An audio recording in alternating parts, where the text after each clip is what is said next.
Hi hello welcome to కేచర్ talks. నేను మీ కల్లం హరికృష్ణారెడ్డి. ఈరోజు ఏదైతే జగన్మోహన్ రెడ్డి గారు మిర్చి రైతులకు సంబంధించి పతనమైన ధరలకు మద్దతు ధర ఇక ప్రభుత్వం కల్పించాలన్న ఉద్దేశంతో గుంటూరు మిర్చి యార్డ్లో ఉన్న రైతుల్ని పరామర్శించడానికి, వారి కష్టాలు సాధక బాధలు తెలుసుకోవడానికి ఈరోజు మార్నింగ్ రావడం జరిగింది. మిర్చి యార్డ్లోకి వెళ్ళారు. అక్కడ రైతులతో కూడా ఇంటరాక్ట్ అయ్యారు, బయటకు వచ్చి ప్రెస్ మీట్ పెట్టారు. ఈ కార్యక్రమం అంతా మీరంతా చూశారు. అయితే ఇక్కడ నాకు అర్థం కాని విషయం ఏంటంటే, ఒక జెడ్ కేటగిరీ ఉన్న మాజీ ముఖ్యమంత్రి, ప్రస్తుతానికి ఒక ఎమ్మెల్యే, అలానే వారు ఇవ్వకపోయినా రాష్ట్రంలో ప్రతిపక్ష నాయకుడిగా ఉన్న వ్యక్తికి కనీస సెక్యూరిటీ ఇచ్చే బాధ్యత అవసరం ఈ గవర్నమెంట్కి లేదా అనేది నా ఫస్ట్ క్వశ్చన్. నేను చూశాను, మొత్తం మీద ఒక 4 కానిస్టేబుల్స్ వచ్చారు. వాళ్ళు కారులో నుంచి కూడా కిందకు దిగలేదు. కారులో నుంచి కిందకు దిగలేదు. అంటే వీళ్ళ ఉద్దేశం ఏంటి? సెక్యూరిటీ ఇవ్వకపోతే అక్కడ ఏదో ఒక రప్చర్ జరగాలి, లేదంటే జగన్మోహన్ రెడ్డి గారి ప్రమాదం జరగాలి. ఇట్లా సెక్యూరిటీ ఇవ్వట్లేదు కదా అని జగన్మోహన్ రెడ్డి గారు రేపు నుంచి ప్రజల్లోకి వెళ్లకుండా ఆగిపోయే కార్యక్రమం చేస్తారు అన్నది వీళ్ళ ఉద్దేశమా?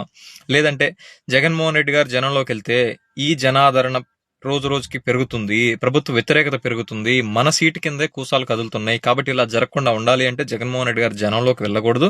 జగన్మోహన్ రెడ్డి గారు జనంలోకి వెళ్ళకూడదు ఉండాలి అంటే ఈ సమస్యలు పరిష్కరించాలి. సమస్యలు పరిష్కరించే పరిస్థితి మన చంద్రబాబు నాయుడు దగ్గర, ఈ కూటమి ప్రభుత్వం దగ్గర లేదు. కాబట్టి సమస్యలు యాజ్ యూజువల్ గా ఉన్నాయి. సమస్యలు ఉంటే వాటి పరిష్కారం కోసం వాటి మీద పోరాటం చేయడానికి జగన్మోహన్ రెడ్డి అనే యోధుడు వెళ్తానే ఉంటాడు. మరి ఎట్లా ఆపాలి? మనం సెక్యూరిటీ ఇవ్వకపోతే జగన్మోహన్ రెడ్డి దాంట్లో ప్రోగ్రాంలో ఏదో ఒక ఇబ్బందులు జరుగుతాయి, చూసావా నువ్వు పబ్లిక్ లోకి వెళ్ళడం వల్ల ఈ ఇబ్బందులు జరిగినాయి, మరొక కార్యక్రమం చేయకుండా ఆపొచ్చు అనేది మేబీ వారి ఉద్దేశం ఏమో అని నేను అనుకుంటున్నాను. రైట్. మరి వీరు సెక్యూరిటీ ఇవ్వకపోతే జగన్మోహన్ రెడ్డి గారు కార్యక్రమాలు చేయకూడదా? జగన్మోహన్ రెడ్డి గారు కార్యక్రమానికి వస్తారు, ఆయన ఎవడో ఆపలేడు. సూర్యుడిని ఆపలేరు, అరచేయబెట్టి జగన్మోహన్ రెడ్డి గారు ప్రోగ్రాంలు రాకుండా ఎవడో ఆపలేడు. ఈ ప్రోగ్రాం వచ్చినప్పుడు నా సైడ్ నుంచి మన వైఎస్ఆర్ కాంగ్రెస్ పార్టీ క్యాడర్ నేను రిక్వెస్ట్ చేసేది ఏంటంటే, వాళ్ళు పోలీసుని ఇచ్చినా ఇవ్వకపోయినా, సెక్యూరిటీ ఇచ్చినా ఇవ్వకపోయినా, ఒక బాధ్యత గల వైఎస్ఆర్ కాంగ్రెస్ పార్టీ కార్యకర్తగా, జగన్మోహన్ రెడ్డి గారి అభిమానిగా మనమే ఒక సైన్యంలా మారి ఆయనకు సెక్యూరిటీ ఇవ్వాలి. ఈ రోజు నేను గర్వంగా చెప్పగలను, మా గుంటూరు జిల్లాలో, మా గుంటూరులో వైఎస్ఆర్ కాంగ్రెస్ పార్టీ కార్యకర్తలు, జగనన్న అభిమానులు సెక్యూరిటీ మీరు ఇవ్వకపోతే కార్యక్రమం ఆపం, ఖచ్చితంగా జగన్మోహన్ రెడ్డి గారు కార్యక్రమం చేస్తారని మేమే సైన్యంగా మారి రోప్ పార్టీ దగ్గర నుంచి ప్రతి ఒక్కటి మేమే చేసుకున్నాం. ప్రోగ్రామ్ ఎక్కడ నాగిందా?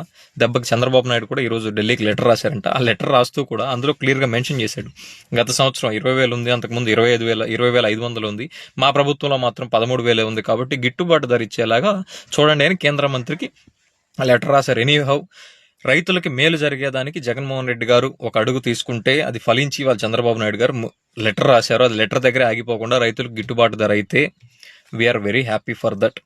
కాకపోతే ఒకటే చెప్పదలుచుకుంది ఏంటంటే, మన క్యాడర్ ఎవరైతే ఉన్నారో, వాస్తవంగా మన నాయకుడు వచ్చాడని మన ఎమోషనల్ గా కనెక్ట్ అయి ఉంటాం కాబట్టి సెల్ఫీల కోసం మాట్లాడదామని మనకు ఉత్సాహం ఉంటది. కానీ ఈ క్షణంలో మనం ఆయన కాపాడుకోవాల్సిన బాధ్యత మన మీద ఉంది. కాబట్టి ఫోటో నిదానంగా ఎప్పుడైనా దిగొచ్చు, లేదా పార్టీ ఆఫీస్కి వెళ్ళినా దిగొచ్చు. జగన్మోహన్ రెడ్డి గారి కార్యక్రమం అది ఏ జిల్లా అవనివ్వండి, ఏ కాన్స్టిట్యున్సీ అవనివ్వండి, ఆయన్ని జాగ్రత్తగా చూసుకోవాల్సిన బాధ్యత మనది. కాబట్టి మీరే ఎక్కడెక్కడ సైన్యంలా మారి ఆయన ప్రొటెక్ట్ చేయండి. ఏ కాన్స్టిట్యున్సీ అయినా సరే వాళ్ళు సెక్యూరిటీ ఇస్తారా ఇవ్వరా we don't care. Jaganmohan Reddy అనే వ్యక్తి జనంలో ఉన్నంత వరకు ఆయన రాజే.